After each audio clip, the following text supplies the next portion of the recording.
खास मेहमान हमारे साथ जुड़ के जरा उनका परिचय करवा दें। सचिन पाधा साहब हैं जो कि राजनीतिक विश्लेषक हैं, पॉलिटिकल एनालिस्ट हैं। उसके अलावा अहमद अयाज साहब राजनीतिक विश्लेषक भी हमारे साथ जुड़ रहे हैं। अहमद अयाज साहब, जरा सबसे पहले आपको मैं लाना चाहूंगा। देखिए, जो बेसिक मुद्दे हैं, अभी कुछ आवाम जो वहां पर सुबह से ही लाइन में खड़ी है वो ये कह रही है बिजली, पानी, सड़क, और कुछ कह रहे हैं कि हमारी अपनी सरकार होगी, खुशहाली आएगी। यानी इतनी नेमतों से नवाजा है जम्मू कश्मीर को खास तौर पर, क्योंकि पानी की बात वो करते तो इतनी नदियां हैं, इतने झरने वहां पर हैं, और बिजली जो है इतने हाइडल प्लांट्स वहां पर लग सकते हैं, और सड़कों की बात करें तो बिल्कुल बेसिक मुद्दे हैं। लोगों को लगता है उनकी खुद की सरकार आएगी, राज्य में सरकार बनेगी और ऐसे में उनके लिए खुशहाली लेकर आएगी। बस इतनी सी उनकी चाहत। सही बात है। ये जो सड़क, पानी और बिजली एक नॉर्मल जो एक इंसान के मामलात है, किसी भी इलेक्शन में रहते हैं और हर एक की जिंदगी में ये चीज़ बहुत अहम है, और वो जम्मू कश्मीर में भी है। लेकिन इसके अलावा आप कुछ और चीज़ देखोगे, इस वक्त कुछ बदली सी चीज़ें देखेंगे। जैसे यहाँ 370 को एब्रोगेट करते करते 35A के तहत यहाँ की जो मुस्तकिल बाशिंदों के जो हकूक थे, जिसमें जॉब को लेकर हकूक थे और जिसमें ज़मीनी हकूक थे, उनकी हिफाजत के हकूक थे, उनको भी विड्रा किया गया। तो उसके साथ साथ 370 का अगर डायरेक्टली ज़मीन पर किसी इंसान का डायरेक्टली असर ना हो, एक पॉलिटिकल एम्पावरमेंट थी, एक स्टेट को थोड़ा सा लिमिटेड पावर्स, स्पेशल स्टेटस था, अगर उसका डायरेक्टली भी असर नहीं माना जाएगा लोगों के ऊपर, लेकिन जिस प्रोसेस से जो तरीक़ाकार अख्तियार किया गया उसको एब्रोगेट करने में, जैसे लोगों को बंद किया गया, उनका टेलीफोन कनेक्शन तक काटा गया, बाहर नहीं जाने दिया, उस वक्त लोगों को निकलने नहीं दिया, तो उसका एक इफेक्ट रहा। और उसके साथ साथ यहाँ अनएम्प्लॉयमेंट भी बहुत बढ़ गई। तो ये कुछ, और दूसरा ये कि इलेक्शन 10 साल के बाद हुआ। तो कुल मिला के ये कुछ फैक्टर्स है जो आम मामलात के अलावा, पानी सड़क के अलावा, तो है इस वक्त जो लोगों के अहमद अयाज साहब, खुश तो है ना आपकी चुनाव हो रहे हैं, खुश तो हैं?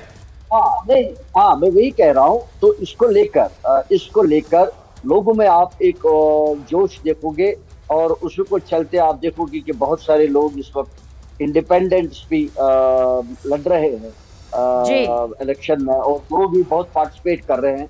तो और दूसरा, जो इस वक्त स्टोन पेल्टिंग का जो हुआ करता था इलेक्शंस के दौरान, वो नहीं हो रहा है।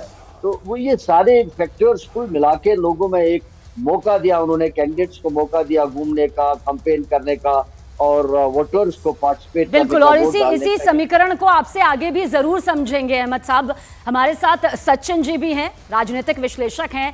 सचिन जी, एक राजनीति के तौर पर देखा जाए तो बहुत सारे राजनीतिक विश्लेषकों से जो बातचीत हुई है वो कह रहे हैं कि इस बार का जो जम्मू कश्मीर विधानसभा चुनाव है उसके नतीजों का पूर्वानुमान लगा पाना जरा मुश्किल है, लेकिन इतना तय है जो राजनीतिक संतुलन होगा वो जम्मू संभाग से होकर गुजरेगा।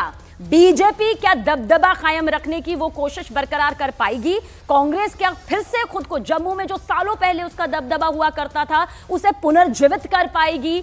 इसका जो समीकरण है आपसे आज समझेंगे। देखिए, पहले तो मैं ये बोलना चाहूंगा, बीजेपी ने पूरा अपना मोर देन 100% दिया है, क्योंकि उन्होंने पूरा स्टार कैंपेनिंग वहां पे लगा दिया है। उन्होंने काफ़ी मेहनत की है ग्राउंड लेवल पे। हालांकि जब इलेक्शन स्टार्ट हुआ था, इलेक्शन से पहले जो था, तो उनको लग नहीं रहा था कि हम लोग इतना पास पहुंच पाएंगे, लेकिन उन्होंने इतना ज़्यादा स्टार कैंपेनिंग किया, इतना ज़्यादा मेहनत कर दी कि उन्होंने काफ़ी ज़्यादा, आपने हाई वोल्टेज इलेक्शन कर दिया उन्होंने जम्मू रीजन के लिए। आज तो 40 सीट्स पे इलेक्शन है, और 40 सीट्स के लिए आप मानेंगे चार इलेक्शन रैलीज आदित्य योगीनाथ ने की, 5 रैली खुद राजनाथ सिंह करके गए हैं, नितिन गडकरी जी ने कितने सारे रोड शोज और रैलीज की हैं, प्रधानमंत्री मोदी ने 3rd या 4th रैली की है। तो उन्होंने ऐसे लगे डू और डाई वाली सिचुएशन कर दी है कि इस बार अगर हम 30 या 35 तक सीट्स लेके आ गए तो we will be the kingmaker. वो ये तो अभी रिजल्ट 8 तारीख को ही बताएगा। ठीक है सचिन, आप हमारे साथ जुड़े, अहमद अयाज साहब आप हमारे साथ जुड़े, बहुत बहुत शुक्रिया आप दोनों का।